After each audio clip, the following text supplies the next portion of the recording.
faire attention. Yep.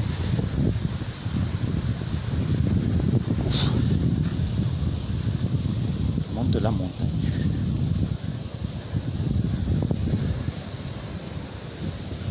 C'est mettre face à moi ça. Où tu vas, petit chat?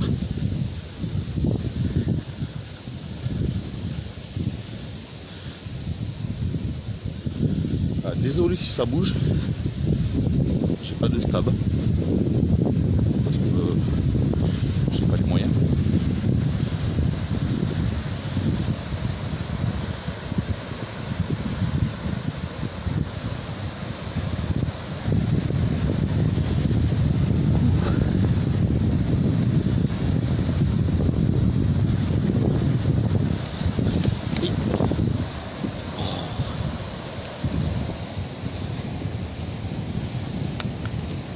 Tu manges un bâton, c'est beau, hein.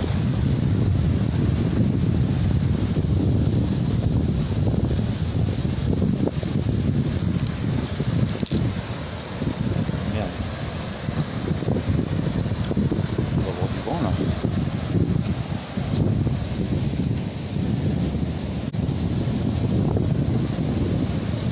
Putain, c'est un vent d'ouest.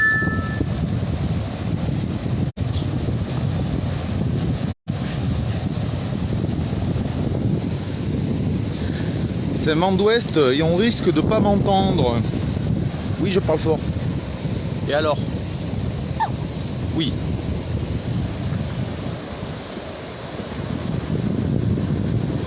Donc, je vais tourner. Oh que c'est moche. Attends, ta bouche. Non, non, on joue pas. On joue pas. C'est beau, je sais pas si on m'entend. Il y a un putain de vent d'ouest. J'ai mis en titre, il y a le RIP, puis le RIC et le RIP qui est totalement différent.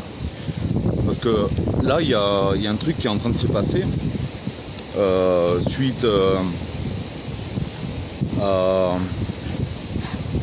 à la motion de censure transpartisane, où il y a des gens qui croient que le RIP va pouvoir aboutir et changer quelque chose, tout ça. Et malheureusement, tout ce qui a été partagé, échangé pendant le mouvement des Gilets jaunes n'a pas forcément été compris ou entendu, je sais pas. Ou peut-être que le marketing politique a détruit ces choses-là. Du coup, je pense qu'il est important de préciser les différences entre tout ça. J'ai pas de commentaires. Est-ce que on m'entend bien, même s'il y a du vent? Je sais pas. Je vois qu'il y a une personne qui regarde, c'est énorme.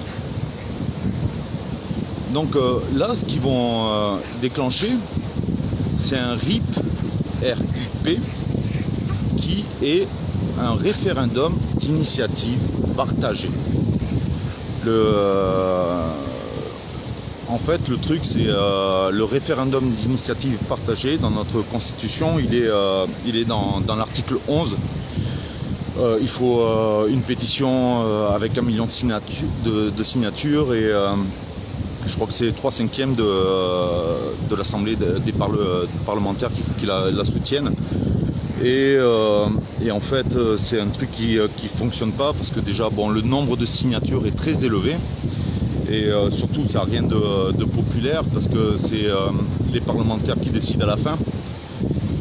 Et surtout, l'autre souci, c'est que ça peut être contré par le Conseil constitutionnel. Actuellement, il y a eu plusieurs tentatives de référendum d'initiative partagée. Et il n'y en a qu'une tentative qui a pu aboutir. C'est Est-ce qu'on m'entend bien? Est-ce qu'il n'y a pas trop de vent? Il n'y a qu'une tentative qui a pu aboutir, c'est celle qui a été faite par les infirmiers, par le personnel soignant, qui a réussi à récolter toutes les voix. et qui a donc demandé un moratoire sur le financement de l'hôpital public. C'était pendant la crise sanitaire. Et ça aboutit sur le truc qu'en fait le Conseil constitutionnel a refusé ce moratoire pour un seul article qu'ils ont estimé qui était anticonstitutionnel. Et à côté de ça, là où c'est magique, c'est que ce Conseil constitutionnel, présidé par Laurent Fabius, a accepté en fait le pass sanitaire qui lui violait 12 textes fondamentaux. Mais c'est son fils qui était directeur, Victor Fabius, du cabinet McKinsey qui a proposé ça, donc ça s'est arrangé. L'autre référendum d'initiative partagée qui a échoué, c'est celui sur ADP, sur la vente de l'aéroport de Paris, où on a eu beaucoup de difficultés à récolter les voix, et ça a échoué. Voilà. Mais en fait, ce RIP, ça n'a rien à voir avec le référendum d'initiative populaire. Hier, j'ai dit que nous ne sommes pas en démocratie, notre régime n'a rien de démocratique, et les pères fondateurs de ce système représentatif l'ont dit eux-mêmes, que ce système représentatif n'a rien de démocratique. Et donc, dans les aristocrates révolutionnaires, il y avait le côté l'ABCIS qui a proposé le système dans lequel nous sommes, et il y avait le côté Nicolas de Condorcet qui avait d'autres projets qui voulaient un petit peu plus de démocratie. Et Nicolas de Condorcet, c'est lui l'inventeur en fait du référendum d'initiative populaire. Populaire, qui n'a rien à voir à le partager. Où là, c'est en fait la possibilité d'intervenir directement dans la vie politique, que le peuple, n'importe quelle personne qui est en âge de voter, puisse faire une proposition de loi à différents niveaux à l'ensemble du peuple sans passer par ses représentants, en fait. C'est de la démocratie directe qui peut à la fois permettre à petite échelle de faire une démocratie directe en fait sans représentants, ou dans une confédération démocratique, ou qui peut aussi être un outil qui peut être installé dans un système représentatif, afin que le peuple puisse agir directement dans la vie politique, sans passer par ses représentants. Le souci qui s'est posé, c'est que lorsque cette chose a été portée par des citoyens, le pouvoir a réagi et a proposé un RIP, donc le référendum d'initiative partagée, là, qui est vachement publicité en ce moment, et qui est une arnaque. Et ça apporte des confusions. Les gens se mélangent les pinceaux, ce qui est tout à fait normal, hein. Et du coup, ça alimente aussi l'illusion démocratique. Donc, qu'est-ce qui s'est passé?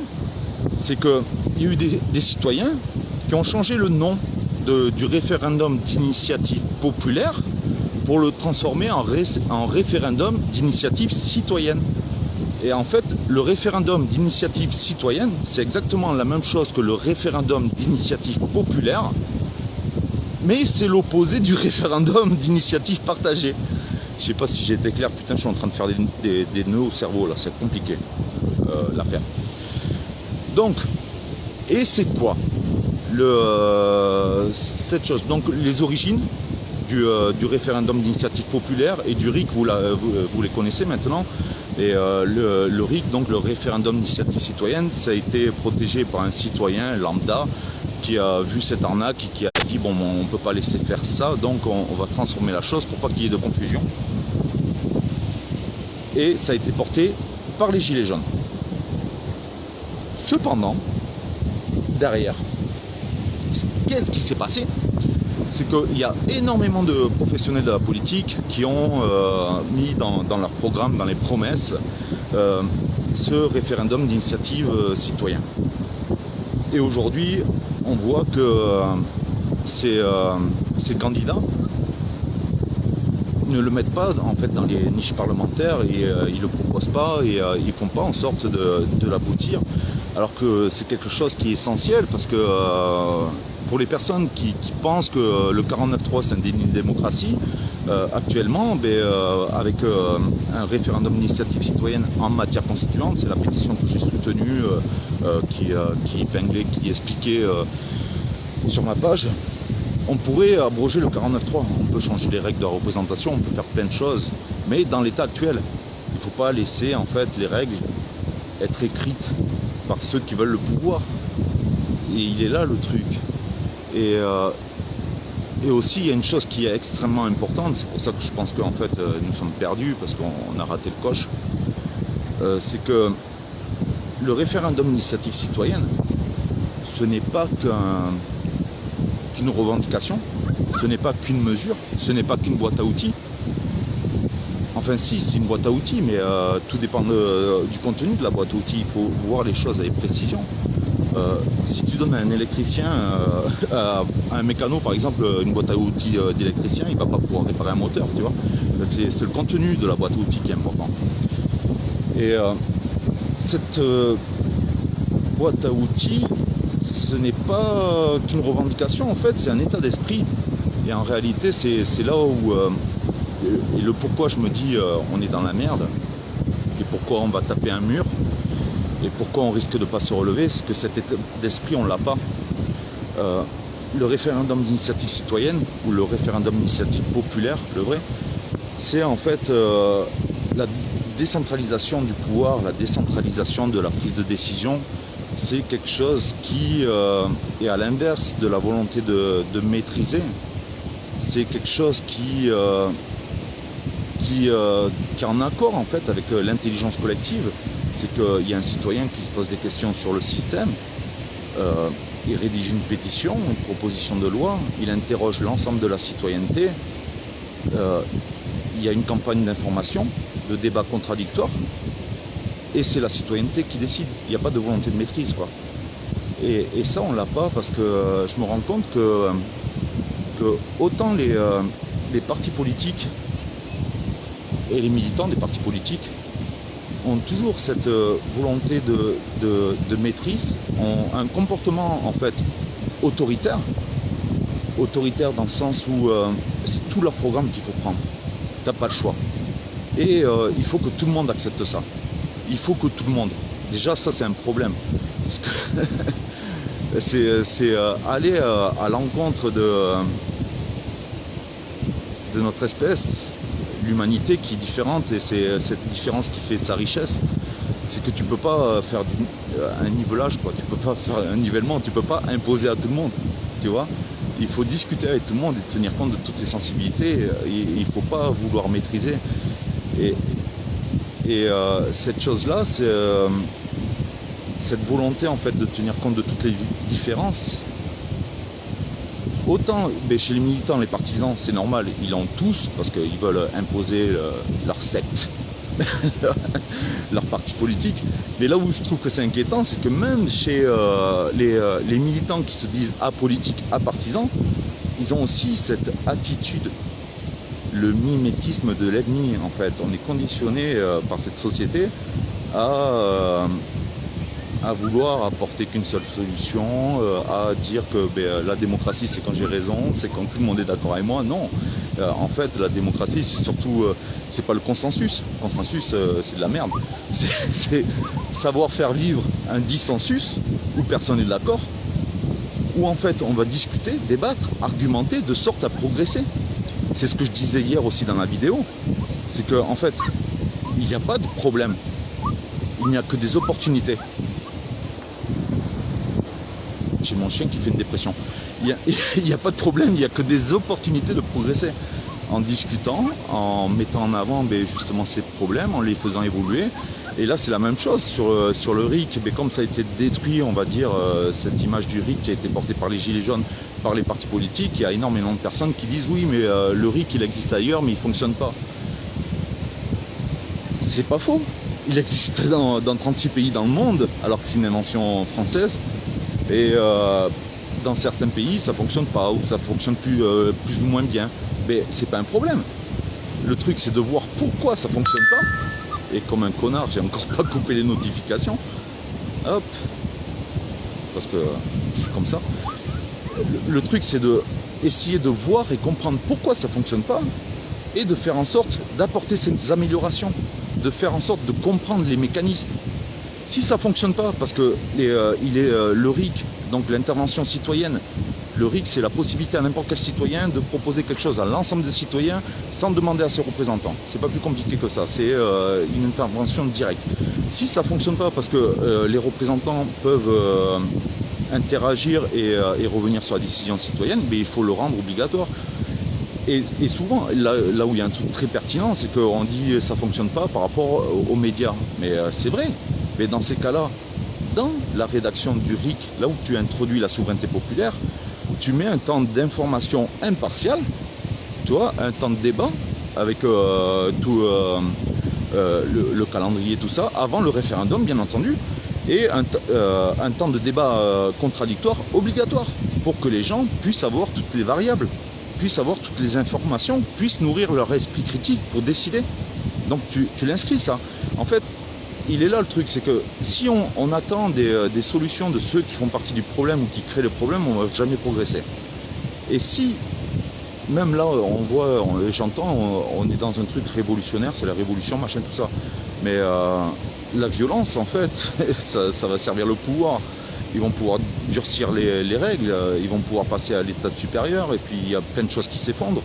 Et puis ça laisse la place aussi aux personnes qui mènent aujourd'hui les manifestations pour rester concentrés seulement sur une conséquence de problème, sur un truc bien précis, mais pas sur le fait que c'est tout le système qu'il faut changer, quoi. Tout ça, c'est pas exprimé.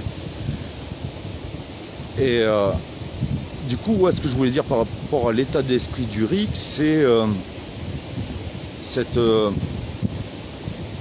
volonté de dire j'ai pas raison, il ne faut pas que tout le monde fasse ça, mais plutôt l'intention de dire je vais proposer un truc à tout le monde, je vais l'expliquer clairement, et c'est les gens qui vont décider. S'ils n'ont pas compris, je vais apporter des éléments supplémentaires, mais c'est une décentralisation du pouvoir, c'est l'ensemble des personnes qui vont être concernées par ces mesures. Article 6 de la Déclaration des droits de l'homme et du citoyen, la loi est l'expression de la volonté générale. Donc avec le RIC, oui, ça peut l'être. Donc c'est l'ensemble des personnes qui vont décider à la fin. C'est pas une personne, c'est pas un petit groupe. Et là où je me dis que nous sommes perdus actuellement, et qu'on va taper ce putain de mur parce qu'il y a plein de choses qui s'effondrent, il y a le système financier qui s'effondre, on va se faire piller, et derrière on va toujours croire que manifester est un droit démocratique, alors qu'on manifeste parce qu'on n'est pas en démocratie. La prochaine manifestation, ça va être contre le pillage, parce qu'on va rembourser les banques qui s'effondrent. Après, ça va être contre la guerre, mais la guerre va être utile aux banques. Ça va être contre quelque chose, mais on n'est jamais dans la construction en fait. Et putain, je pars dans tous les sens. C'est le bordel. Et donc, dans cette volonté, dans cet état d'esprit du RIC, ce que j'ai pu constater, c'est que j'ai proposé un référendum d'initiative manifestante pour régler beaucoup de problèmes qui n'ont pas été réglés pendant les Gilets jaunes. Pendant les Gilets jaunes, on a fait tout ce qu'on a pu. On a voulu en fait s'organiser sans les partis politiques de manière différente, sauf qu'on a créé des cellules, des assemblées où on était exactement organisés comme des partis politiques, où des groupes se prédataient, où ils se prédataient pour avoir la décision sur la masse. Donc par la suite, pendant le mouvement contre le pass sanitaire, j'ai proposé une méthode où tout le monde peut proposer, et c'est l'ensemble des manifestants concernés par la prise par la chose, par les choses qui leur concernent, qui décident. Et ça, même ça, des personnes qui se disent apolitiques, apartisans, n'en ont pas voulu, parce qu'ils voulaient continuer à maîtriser ils voulaient continuer à maîtriser le grand nombre. Et même des personnes qui se disent gilets jaunes, tout ça, on dit oui, c'est cool ta méthode, mais sauf que lui, il n'a pas le droit de proposer, lui, il n'a pas le droit de proposer, il n'y a que moi qui ai le droit de proposer. Pourquoi? Par volonté de maîtrise. Donc je pense que notre société nous a tué l'humain par l'ego, et il est important de comprendre en fait toutes ces petites subtilités qui font qu'on se fait baiser à chaque fois, et en espérant que demain il y ait un monde meilleur, mais ça j'ai beaucoup de mal à y croire. Enfin, je sais pas si j'ai été clair, dites-le en commentaire, parce que voilà. Des bisous.